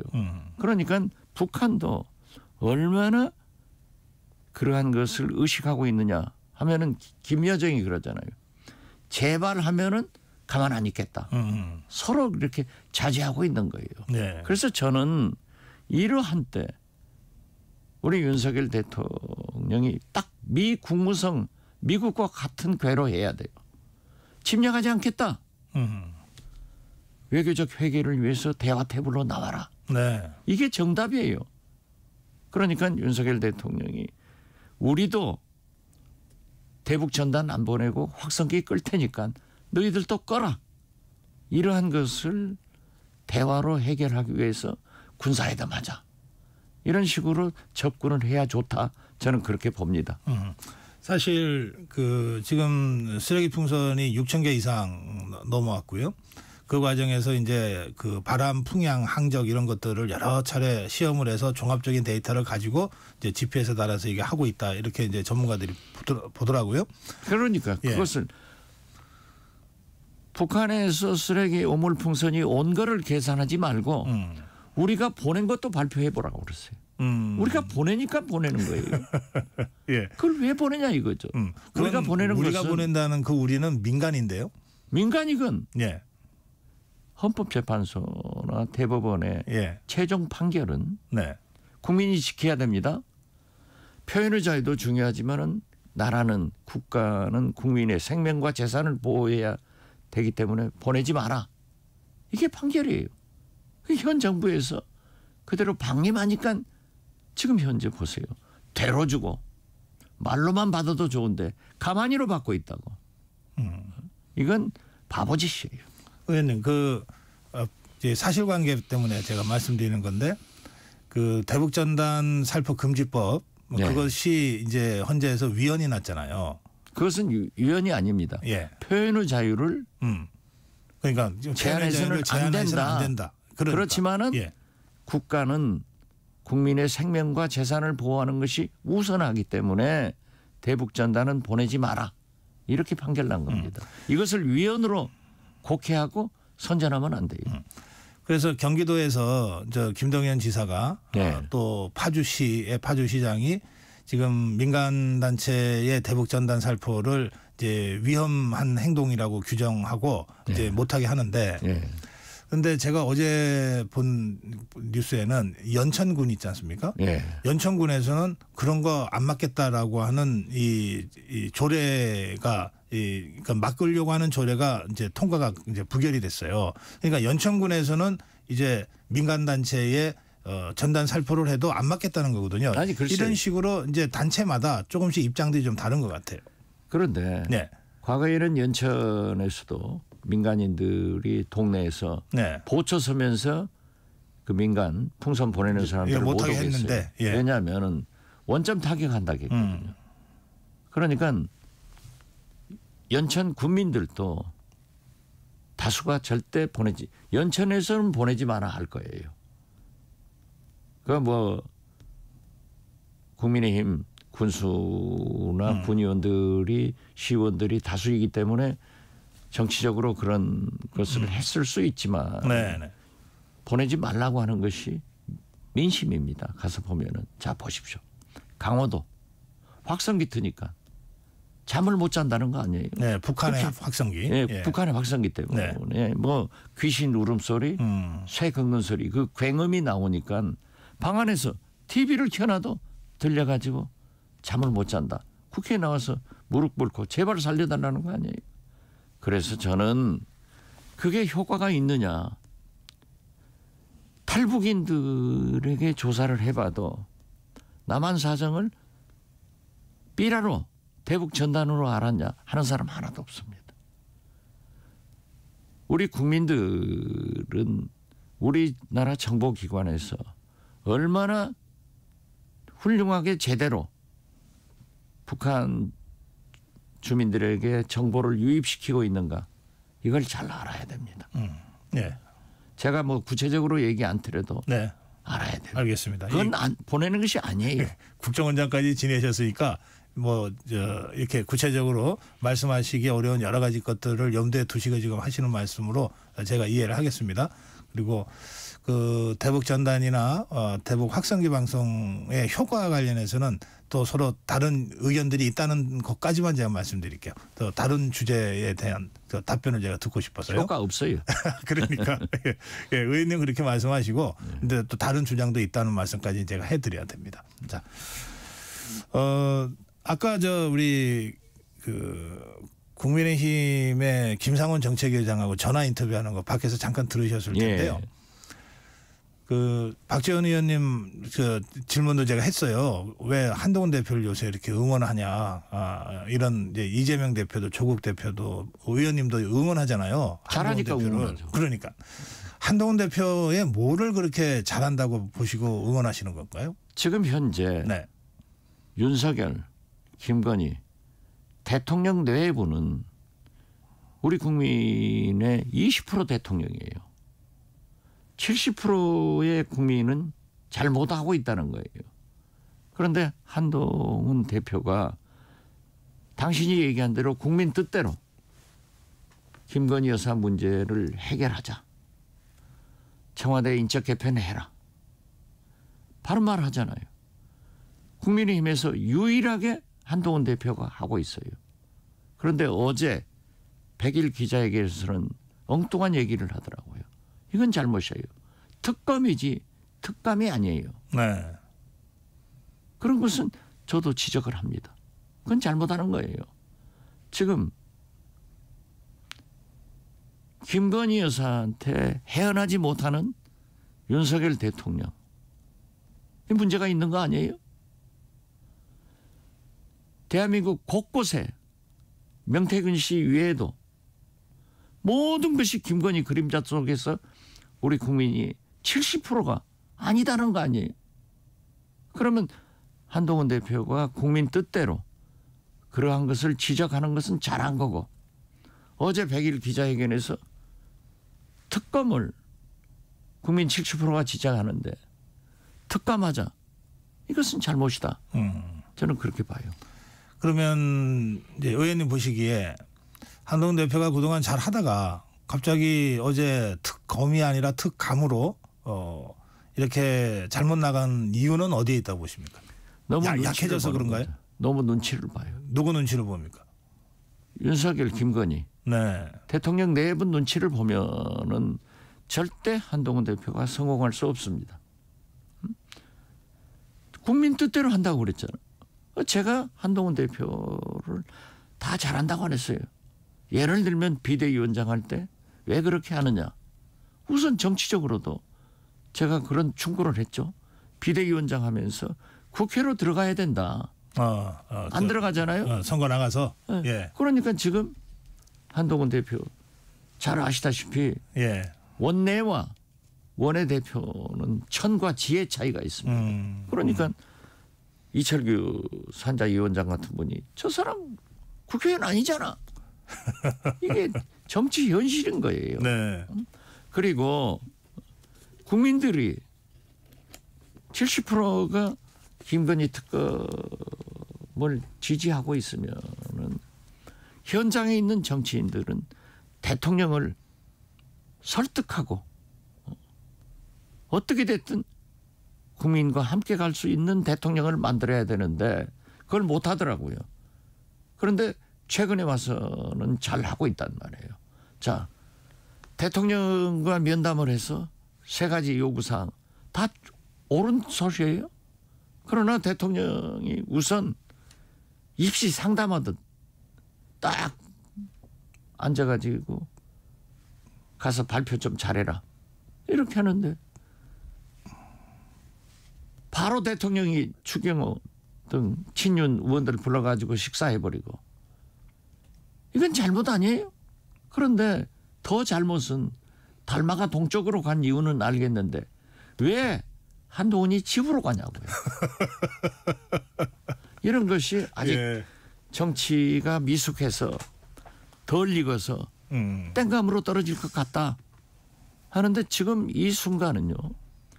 김건희가 죽어야 한동훈이 살고 국민의힘이 살고 대한민국이 삽니다. 지금 잘못하면은 한동훈이 죽어요. 그럼 나라가 망합니다. 그래서 보세요. 저는 한동훈 대표가 조중동 사설 칼럼 조금 더 설득을 해라. 이걸 원하는 거 아니에요? 예. 의원님 그 한동훈이 죽으면 나라가 망한다 이렇게 표현하셨는데. 네, 저는 그렇게 봅니다. 그러면 의원님은 저 한동훈 대표가 차기 대통령이 돼야 된다고 생각하세요? 저는 그렇게 생각하지 않아요. 그건 또 아니시고요. 예. 예. 한동훈이 어떻게 됐든 집권 여당의 대표 아니에요. 네. 그러면은 국민의 7, 80%가 지금 TK 70대 이상의 고령층에서도 윤석열 대통령 빠져 들어가잖아요. 20%. 이게 왜 그래요? 오직 김건희 여사 때문에 그런단 말이에요. 어디 간섭 안 하는 게 없어요. 자, 오늘 또 보면은 뉴스타파에서 윤석열 대통령이 다른 사무실에서 참모회의 뭐 이런 게 이건 선거법 위반이에요. 유사 사무실이에요. 어떻게 됐든 저는 김건희 여사가 지금 뭐 제2부속실 만들고 사과하자 이런 얘기를 국민의힘 중진들이나 빠져나가려고 이건 언발의 오줌누개입니다. 이것은 이미 지나간 거예요. 지금 제가 뭐라 하겠어요. 호미로 막을 것을 지금은 포클레인으로도 못 막는 거예요. 알겠습니다. 그래서 지금 특검밖에는 길이 없는데 길이 없죠. 한동훈 대표가 이걸 피해서 특감으로 이렇게 그렇죠. 가는 건 잘못된 거다. 잘못됐죠. 이유는 왜냐하면 특감은 잘 대통령 아시다시피 후보를 눈치 보는 것 같아서 그렇다. 당연하죠. 집권 여당의 대표가 자기가 다음 대통령 후보가 되고 대통령이 되겠다고 하는 사람이 20% 국민을 보고 해서는 안 된다 이거예요. 특감은요. 대통령 임기가 때만 할 수 있는 거예요. 네. 그러면 도이치모터스 주가 조작, 양평 고속도로 이런 건 어떻게 해요? 그러면 또 특감. 이걸 전부 하나로 묶어서 특검으로 지금 현재 윤석열 대통령이나 김건희 여사는 결백하다는 거 아니에요? 결백하면 결백한 대로 밝혀라 이거죠. 예. 예, 아까 김상훈 정책위의장은 제가 이런 취지로 질문을 드렸더니 그거 여당 이간질입니다 이러고 한마디 여당 이간질을 일축하던데. 해서요. 예. 지금은 네. 윤석열 한동훈 이간질 할 필요 없어요. 이미 두 분은 루비콘강을 건넜어요. 네. 저는 그렇게 안 봐요. 뭐 굳이 이간질 야권에서 이간질 할 필요가 없다. 이미 끝났어요. 이미 끝났다. 예. 알겠습니다. 이 시간이 많이 됐네요. 이 야권 얘기도 좀 제가 예. 여쭤볼게요. 어제 이재명 대표가 윤여준 전 장관을 만났습니다. 이 대체로 뭐 중도 우파, 중도 보수로 분류되는 윤여준 장관을 만나서 이를테면 언론 보도에 따르면 뭐 중도 확장을 위한 광폭 행보를 한다. 그런 얘기가 나옵니다. 그런가 하면 이제 내일 모레는 또 장애 집회를 지금 하겠다고 토요일 날 지금 예고해 놓은 상태입니다. 170석인 그 압도적인 다수당이 장애 집회를 하는 것도 별로 자주 봤던 일이 아닌데 이런 최근에 더불어민주당과 이재명 대표 행보에 대해서 의원님 좀 설명 좀 해 주십시오. 어떤 목표와 전략을 갖고 있는 건지. 이재명 대표는 대통령 후보가 되려고 하고 대통령이 되려고 하시는 분이에요. 그렇기 때문에 중도 외연 확장은 제가 늘 이재명 대표한테 충고하는 게 김대중의 길을 가라. 네. 중도 보수도 껴안아서 대통령 후보가 되고 대통령이 돼야 된다. 그리고 좀 소통을 강화해라. 엊그제 저희 5선 이상 우리 민주당은 당내 소통도 지금 활발히 하더라고요. 네. 저희들하고도 한 3시간 이렇게 얘기를 했는데 어떻게 됐든 김종인, 윤여준 그런 분들을 만나서 얘기를 나눈 것은 잘한 일이다. 저는 그렇게 봐요. 그렇기 때문에 그리고 장애 집회라고 하는 것은 대통령은 가진 권력을 가지고 모든 것을 써버리는 거예요. 권력을 함부로 쓰는 거예요. 국회를 무시하고. 네. 그러면 야당도 하나도 이루어지지 못한단 말이에요. 그러면 대국민 호소를 하겠다 하는 것에서 그런 차원에서 장애 집회를 하는 것으로 알고 있습니다. 예. 그게 이제 여당에서는 이재명 대표 이 사법 리스크를 방탄하기 위한 거다. 이제 계속 그런 이제 비판을 하거든요. 그러한 얘기는 예. 김건희 방탄용으로 이재명 대표의 사법 리스크를 계속 거론하는 거예요. 자, 검찰에서 기소를 했고 이제 결심을 했고 하면은 사법부의 판단은 어떻게 나올지 몰라요. 이것을 사전에 예단해서 싸울 필요는 없다. 그리고 저는 예. 그래요. 제가 볼 때는 무죄가 나올 확률이 높다. 그렇지만 이것도 조심스러운 얘기예요. 사법부를 향해서 그런 얘기를 하는 것은 정치권에서 옳지 않아요. 그 결과에 대해서 모든 국민은 3심제 재판을 받을 권리가 헌법적으로 보장되고 있는 거예요. 설사 1심에서 유죄가 나온다 하더라도 그게 무슨 문제예요? 대법원까지 가야지. 네. 그래서 저는 의원하고 사법부의 판단을 조용히 기다리는 것이 우리 민주당의 자세고 이재명의 자세이지 할 필요 없다. 그리고 보라. 트럼프도 대법원에서 살아오잖아요. 저도 20년 구형을 받고 1심, 2심에서 12년 선고를 받았지만은 대법원에서 살아오잖아요. 네.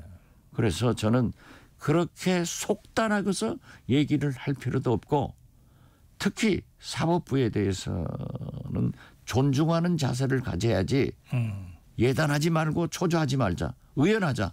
이렇게 말씀합니다. 네, 그러니까 최근 이재명 대표의 강성 지지자들이 사법부에 탄원의 형식으로 압박을 가하는 모습들이나 또 얼마 전에 그 김우영 그 더불어민주당 예. 의원이 이 판사 출신 뭐 이러면서 했던 거나 이게 다 사법부한테는 일종의 압박이나 이 또는 조롱으로 보이거든요. 저도 조심하는 게 늘 김대중 대통령께서 저한테 말씀하는 게 잘하는 것도 중요하지만은 실수하면 안 된다. 김우영 의원이 어떤 의도에서 그런 얘기를 했는지 모르지만은 그렇기 때문에 이재명 대표가 엄중 경고를 하고 윤리심판원에서 처벌해라. 네. 이런 지시를 했잖아요. 네. 그리고 당에는 강성 지지자가 있기 마련입니다. 팬덤이 있기 마련입니다. 자, 보세요. 한동훈 대표가 박정희 대통령 추도식에 가고 대구에 갔는데 한동훈 물러가라. 어쩌라. 이게 전체가 아니잖아요. 이제 그런 걸 얘기해서는 안 돼요. 마무리하셔야 돼요. 어느 당이나 그런 거는 있다. 그렇죠. 그게 주요한 흐름은 아니다. 네, 이런 그렇죠. 취지의 말씀을 제가 마무리할게요. 예, 말씀 잘 들었습니다. 감사합니다. 더불어민주당 박지원 의원이었습니다.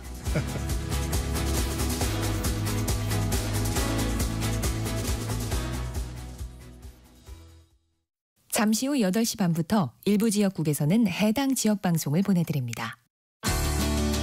워렌 버핏은 가치 투자, 필립 피셔는 성장주 투자, 피터 린치는 장기 투자. 방법은 달라도 목표는 하나. 성기영의 경제쇼가 성공의 길로 안내합니다. 깊이 있게, 명쾌하게, 지금 이 시대 경제에 관한 모든 것을 알려드립니다. 평일 오후 4시 5분 성기영의 경제쇼와 함께하십시오.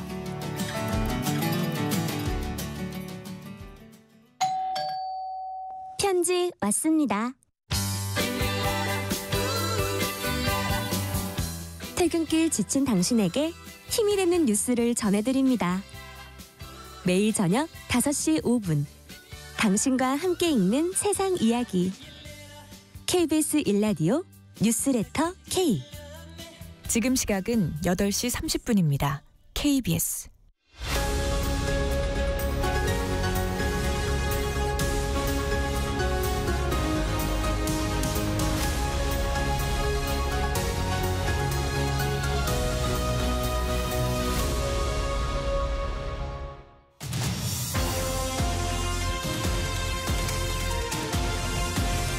네, 경제를 향해 나갑니다. 진격의 경제. 네, 오늘도 서강대학교 경제대학원 김영희 교수 모시겠습니다. 교수님 어서 오세요. 예, 안녕하십니까. 네, 미국 대선이 이제 닷새 앞으로 다가왔습니다.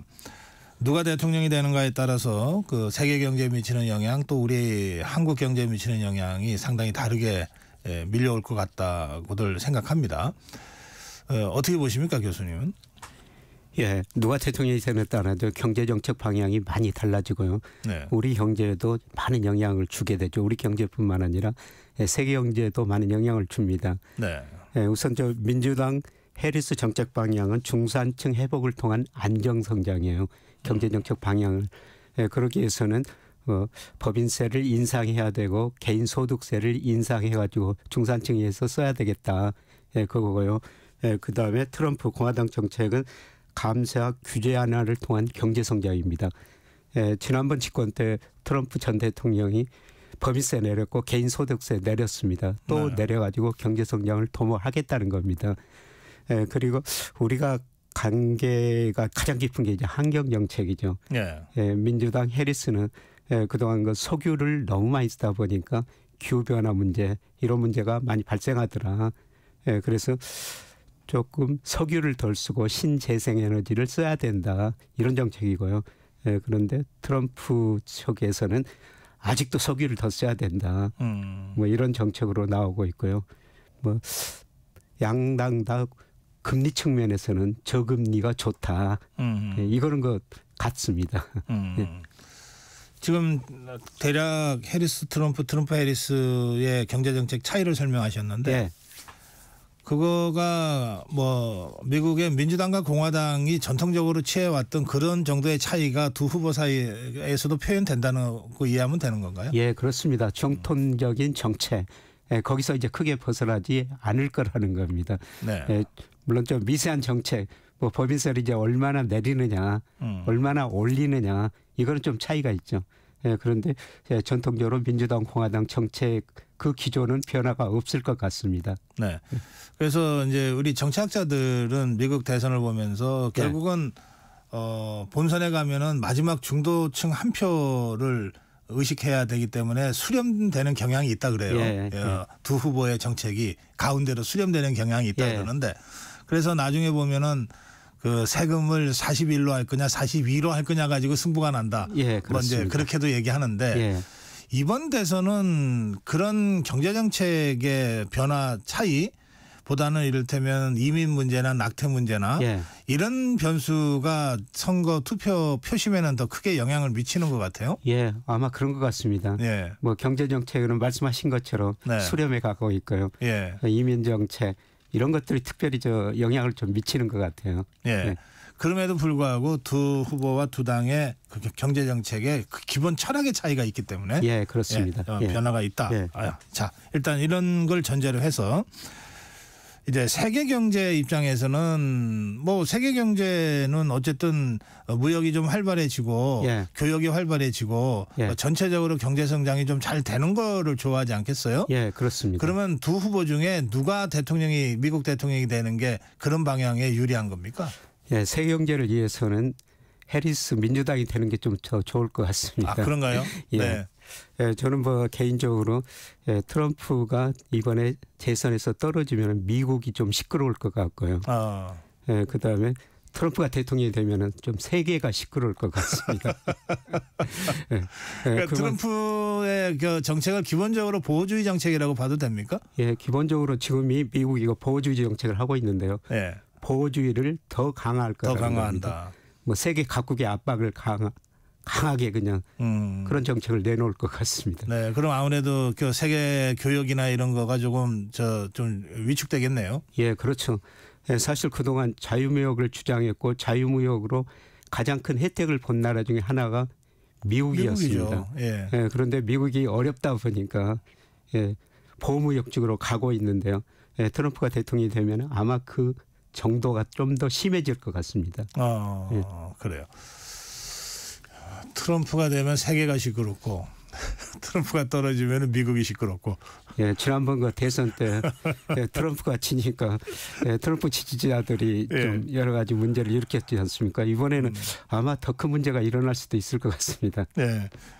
자, 미국 경제에는 어떤 영향이 있을까요? 두 사람의 당락에 따라서. 예, 미국 경제 지금 굉장히 좋습니다. 예. 어제 그 3분기 GDP 속보치가 발표됐는데요. 2.8% 성장한 걸로 나왔어요. 오, 연율로. 굉장하네요. 예. 예. 우리가 뭐 지난 3분기에 0.1% 미국식 연율로 따지면 0.5% 정도 되거든요. 뭐 우리가 0.5% 미국식 연율로 보면 0.5%인데 미국은 2.8% 성장했으니까 네. 굉장히 좋죠. 한 6배네. 예, 그렇습니다. 예, 그런데 최근 보면은 미국 소비자들이 그동안 소비를 너무 많이 하고 네. 소득은 증가 속도가 소비 지출 증가 속도가 좀 둔화됐어요. 네. 네, 그러다 보니까 쓸 돈이 없어가지고 미국 경제 성장률이 좀 앞으로는 낮아질 것 같습니다. 네, 그래서 블룸버그 같은데 컨센서스 보니까요. 올해 미국 경제가 2.6% 연간으로 성장하는데 내년에는 한 1.8% 성장할 것이다. 이렇게 좀 내년은 낮게 보고 있습니다. 네. 네, 그런데 누가 대통령이 되느냐에도 좀 그 성장률은 차이는 있을 것 같습니다. 네. 네, 특히 그 트럼프가 대통령이 되면은 네. 뭐 감세 정책으로 기업들이 단기적으로 투자 늘리고 그다음에 소비자들이 미국 부자들이 세금 좀 감면해 주면 소비를 더 늘리면서 성장률은 좀 올라갈 가능성이 있어 보입니다. 아하, 예. 그런데 이 거다란 큰 흐름, 이 추세는 방향은 못 바꾸거든요. 미국 경제 성장률이 내년에는 올해보다 더 낮아질 것이다. 예. 이거는 뭐 블룸버그 컨센서스 말씀드렸습니다만 IMF 전망치도 마찬가지고요. 전부 내년에는 미국 경제 성장률이 올해보다 더 낮아질 것이다. 성장률이 낮아지니까 물가 상승률은 낮아지고 그러나 누가 대통령이 되든 경제 성장이 낮아지니까 정부가 돈을 더 쓸 거라는 거죠. 정부는 지금도 부실하지만은 내년에는 더 부실해질 것이다. 이런 전망이 지배적입니다. 그러면 미국 주식은 사야 돼요, 말아야 돼요? 그런 상황이면? 저는 좀 미국 주식은 지금 사기를 적극적으로 추천하지 않습니다. 네, 미국 주가가요. 예. 대표적인 주가 지수가 S&P 500이죠. 네. 예, 지난 10년간 연평균 11% 상승했어요. 굉장히 많이 올랐죠. 진짜 많이 올랐네요. 예, 그런데 최근에 그 골드만삭스가 비교적 낙관적인 편이거든요. 네. 예, 그런데 앞으로 10년은 미국 S&P 500 연평균 성장률이 3%에 그칠 것이다. 예, 지난 10년간 11% 성장했는데요. 앞으로 10년간은 3% 상승일 것이다. 예, 그만큼 미국 주가가 좀 경기에 비해서 가대평가된 영역에 있다는 겁니다. 거품이 빠질 거다. 예, 그렇습니다. 거품이 생겼는데 뭐 지금 당장은 아니더라도 그렇다고 해서 겨울로 가는 건 아니네요. 그래도 3% 성장은 하니까. 예, 겨울은 아니지만은. 예, 그런데 미국 물가 상승률이 2~3% 정도 될 거거든요. 그러네요. 예, 그러고 감안하면. 뭐 실질 이익은 별로 안 될 거라는 거죠. 예. 그러면 미국 주식은 별로 메리트가 없다. 투자자들한테는 이제 그렇게 볼 수밖에 없다는 거예요. 그랬을 때는 뭐 이머징 마켓 주가가 우리 주가가 상대적으로 더 오르게 되거든요. 그러네요. 예, 투자자 입장에서는. 그래 지금 우리 주식 사야 되겠네. 예, 우리 주식이나 인도 뭐 그동안 부진했던 중국. 예. 뭐 이머징 마켓 주식을 더 비중을 좀 늘릴 때가 아닌가 그렇게 생각이 됩니다. 예. 우리 경제에 미칠 영향에 대해서 조금 이미 말씀을 하셨지만. 예. 우리 경제 되면 뭐 해리스가 되면은 뭐 기존 정책 큰 변화가 없을 텐데요. 네. 예, 그런데 트럼프가 되면은 뭐 여러 사람의 부정적인 영향을 미칠 겁니다. 우선 저 방위비 더 내라고 그럴 것 같고요. 한국을 트럼프가 머니머신이라고 그러지 않습니까? 한국 부자다. 방위 부담 더 늘려야 된다. 예, 그런 거고요. 예, 그다음에 반도체 보조금을 주면서 투자하라고 그러지 않습니까? 보조금을 아마 삭감하든지 투자를 더 많이 늘리라고 할 것 같아요. 예, 그리고 우리 자동차 수출 중 절반 이상이 미국으로 가거든요. 네. 아마 자동차 관세 미국 자동차 산업을 보호하기 위해서 인상할 것 같습니다. 네. 예, 그리고 요새 그 트럼프가 대통령 된 가능성이 높아진다고 그러니까 우리 주식시장에서 2차 전지 관련 주식이 많이 안 좋거든요. 그러니까 IRA라고 예, 그거 많은 지원금을 줬는데 그 지원금을 이제 줄일 거나 아니면 예. 끊을 거다. 예. 그래서 트럼프가 대통령이 되면은 우리 경제나 우리 산업에 전반적으로 크게 좋은 점은 없을 것 같고요. 예, 단지 중국의 관세를 엄청 부과할 거거든요. 예. 예, 그런 그 상대적인 이익을 볼 수가 있는데. 예, 전체 중국의 관세가 높아지면 중국의 관세를 부과하면 중국의 미국 시장 진출이 아무래도 좀 위축되면서 그 틈새를 우리 산업, 우리 기업들이 가져갈 수 있는 부분들은 좀 생기겠네요. 예, 그런 긍정적인 측면은 있습니다. 예, 그런데 과연 그 트럼프가 대통령이 됐다고 했을 때 중국에 그렇게 관세를 많이 부과할 것인가 그거는 두고 봐야 될 것 같아요. 네. 지금 온라트에 진열된 상품의 48%가 중국산이거든요. 그런데 중국산 관세를 올려버리면은 미국 물가가 오르게 되죠. 그러겠네요. 예, 그래서 민주당도 처음에는 중국하고 디커플링하자, 중국하고 이별하자 그랬는데 온라트에 진열된 상품의 48% 정도가 중국산이고요. 그 수입원을 인도나 멕시코에서 한번 찾아보자 그랬는데 멕시코, 인도 가보니까요.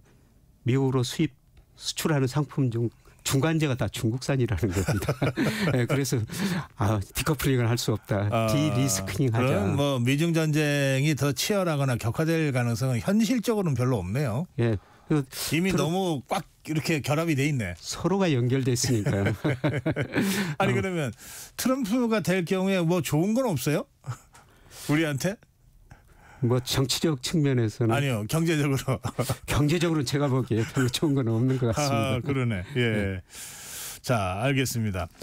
그런데 우리가 뭐 예전에는 그랬잖아요.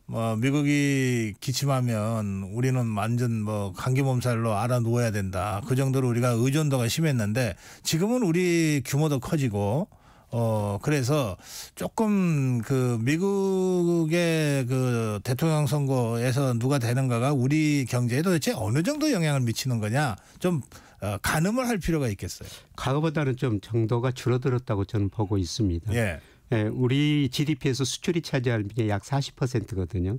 그런데 우리 수출 중 미국 비중이 18.7%고요. 올 1월에서 9월까지.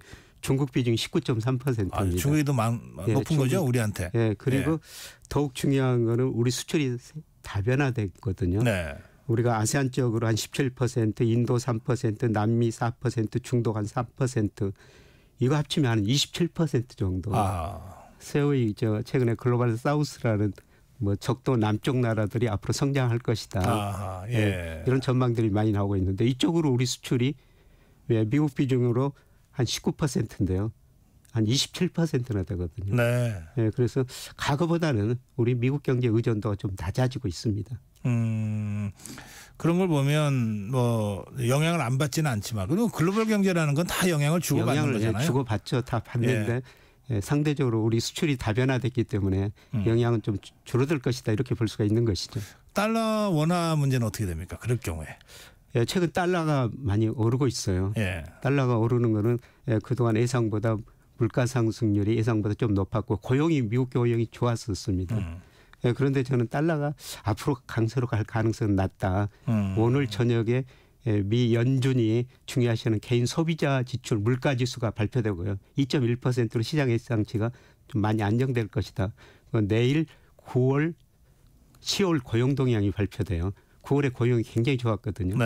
그런데 9월에 고용이 25만 4천 명 증가했는데 한 10월에는 14만 명. 좀 물가 상승률은 낮아지고 고용 증가세도 둔화되니까. 달러가 좀 약세가 될 거다. 달러 약세되고 아마 금리도 떨어질 것 같습니다. 그렇게 되면은 우리 환율도 원화 강세가 됩니까? 원화 강세가 되죠. 그래서 최근에 그 달러 강세되니까 일부에서는 환율이 1,450원까지 올라갈 수 있다. 이런 거 전망도 나왔는데요. 제가 보기에는 1,450원보다는 1,350원 될 확률이 더 높다 보입니다. 100원이나 차이가 납니까? 예, 알겠습니다. 오늘 여기까지 듣겠습니다. 고맙습니다. 고맙습니다. 네, 진격경제 서강대 김영익 교수와 말씀 나눴습니다. 네, 전격 시사 듣고 계신 지금 시각은 8시 44분입니다. 네, 출근길 도로 정보입니다. 먼저 경부고속도로 서울 쪽으로 수원부터 정체고요. 달래내고개에서 반포까지 천천히 갑니다. 반대 부산 방향은 한남에서 서초까지 막히고요. 판교에서 밀리고 있습니다. 오산에서 남사 부근까지는 8km가량 제속도 못 내고요. 서울 양양고속도로는 내촌에서 양양 사이 양방면 안개 주의가 필요하겠습니다. 제2경인고속도로인데요. 성남 방향입니다.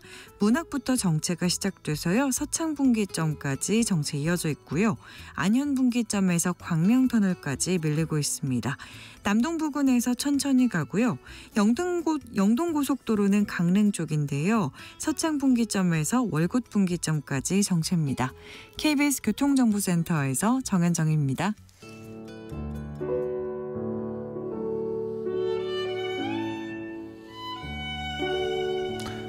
네, 문화 이슈입니다. 매주 목요일 문화 현상, 문화 사건들을 그 이면까지 분석해 주시는 분입니다. 김원식 문화평론가 모시겠습니다. 어서 오십시오. 네, 안녕하세요. 야, 이 아파트가 대단하네요. 대단합니다. 일주일 동안 어떤 정신없이 보냈습니다. 예, 블랙핑크 멤버 로제, 그리고 그 함께 노래한 브루노 마스. 네. 브루노 마스는 워낙 미국에서 월드스타죠. 예. 힙합도 그렇고 펑키도 그렇고 못하는 음악이 거의 없을 정도고요.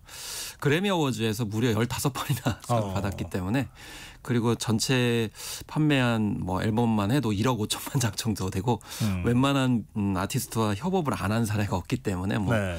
대단한 이제 아티스트죠. 근데 로제와 브루노 마스 누가 다 주연 조연이 있잖아요. 네. 이 아파트 경우에는 어떻게 봐야 돼요?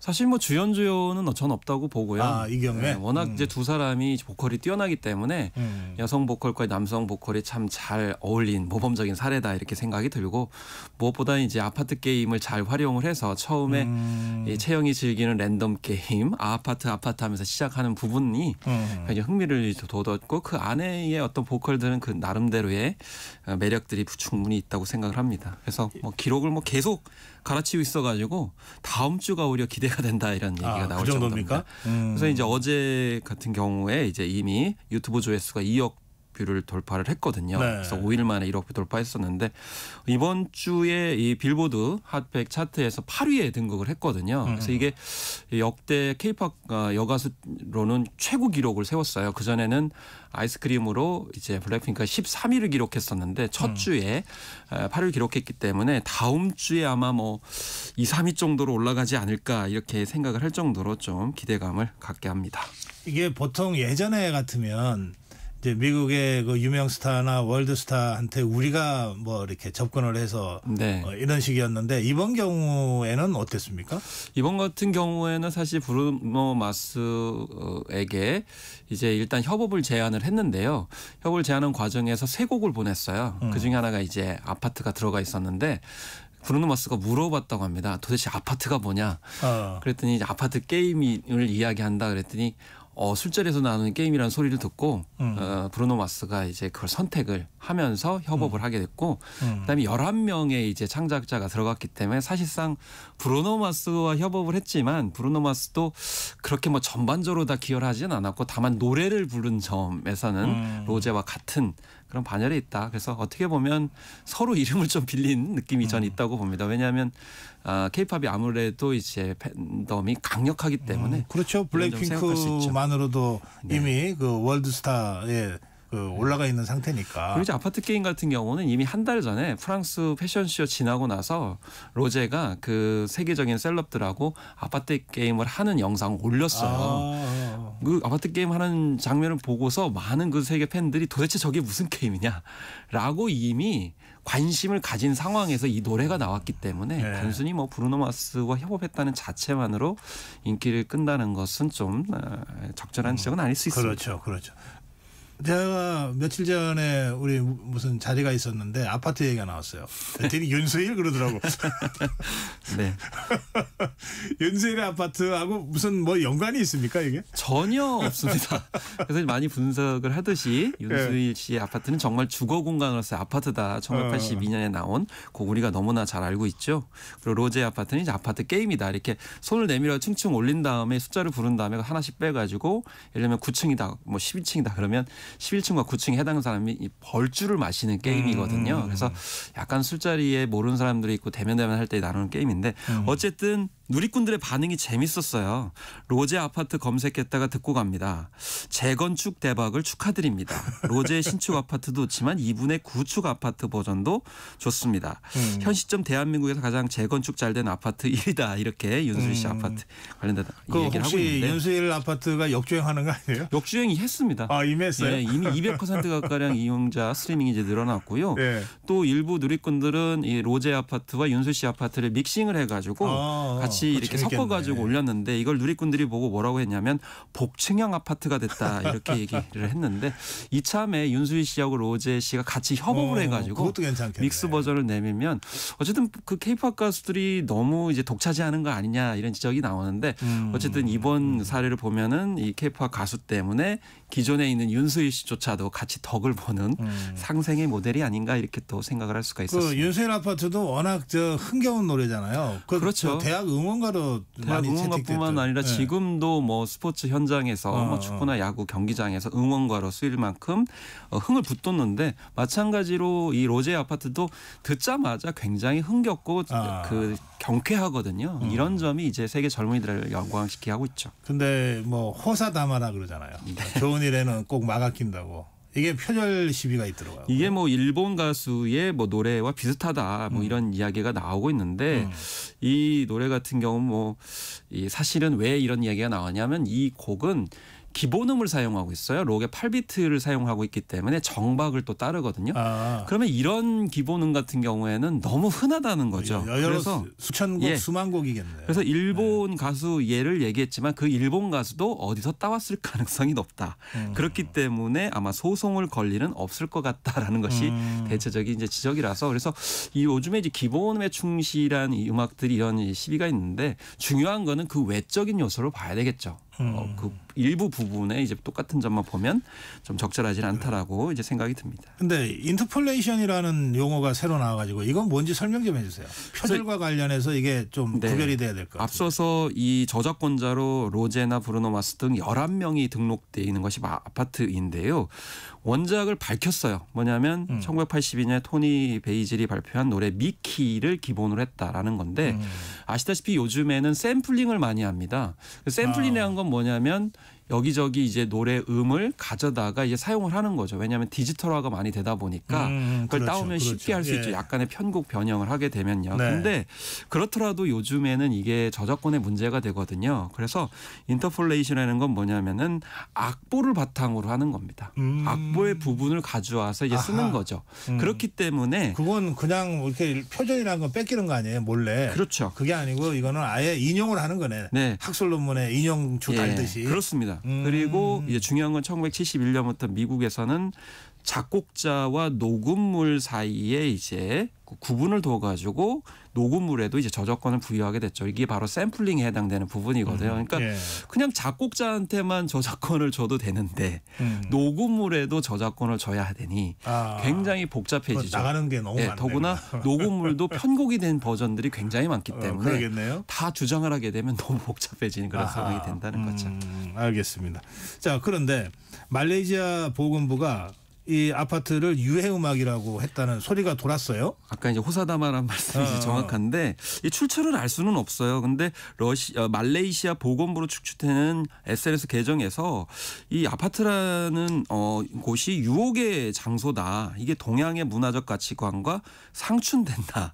라고 지적을 하면서 아이들이 무의식적으로 이 노래를 따라 부르지 않도록 해야 된다라는 글이 말레이시아 보건부 계정으로 올라왔어요. 근데 말레이시아에서 공식적으로 밝혔어요. 우리가 그런 게 아니다. 라고 하면서 이제 지적을 하면서 온라인 후대는 미확인 정보는 혼란과 잘못된 정보로 이어질 수 있기 때문에 주의하기 바란다 이렇게 해서 앞으로도 좀 구설수에 많이 오르게 되지 않을까 싶고요. 누리꾼들은 또 아파트는 한국에서 보편적인 장소다. 유혹의 장소가 아니다 이렇게 언급하기도 했습니다. 근데 워낙 그 일종의 중독성이 강하다 그럴까요? 그 한번 들으면 계속해서 이게 그 멜로디나 비트가 머릿속에 돌아서 애들 공부하는데 좀 장애가 된다는 얘기도 있더라고요. 그 수능 금지곡 반열에 올랐는데요. 그래서 이제 기토라미 증후군이라고 그래가지고 이렇게 계속 반복적인 귀에서 올라가니까 그렇죠. 이제 집중이 안 된다 그래서 좀 주의가 필요하다. 그래서 일부 누리꾼들은 그렇게 얘기하더라고요. 우스개로 로제가 수능 한 달 전에 독을 풀었다 뭐 이렇게 얘기하는데 어쨌든 주의하시고 이제 대학 수학능 얼마 안 남았는데 좀 주의를 하셔야 되겠습니다. 예, 그 정도로 노래가 아주 강하다는 뜻도 됩니다. 자,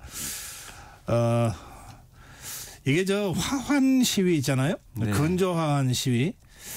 이걸로 사실 이게 근저환이 주는 그 느낌이 있잖아요.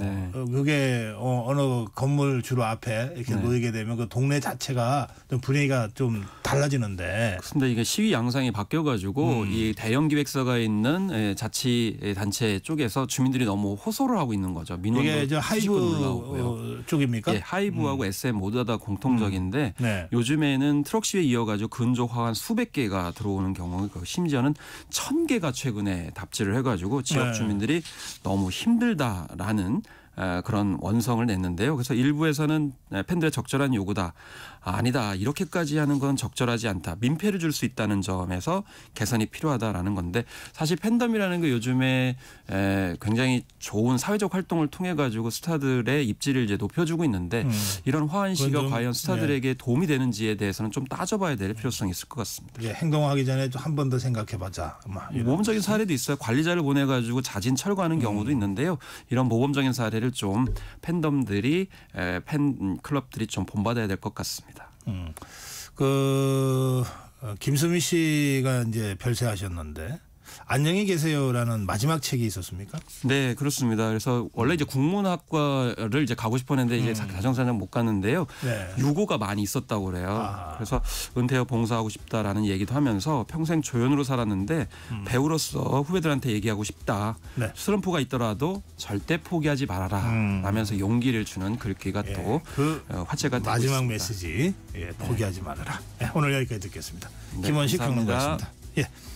10월 31일 목요일 전격 기사 오늘은 여기서 인사드리겠습니다. 내일 아침 7시 20분에 뵙겠습니다. 고성국이었습니다.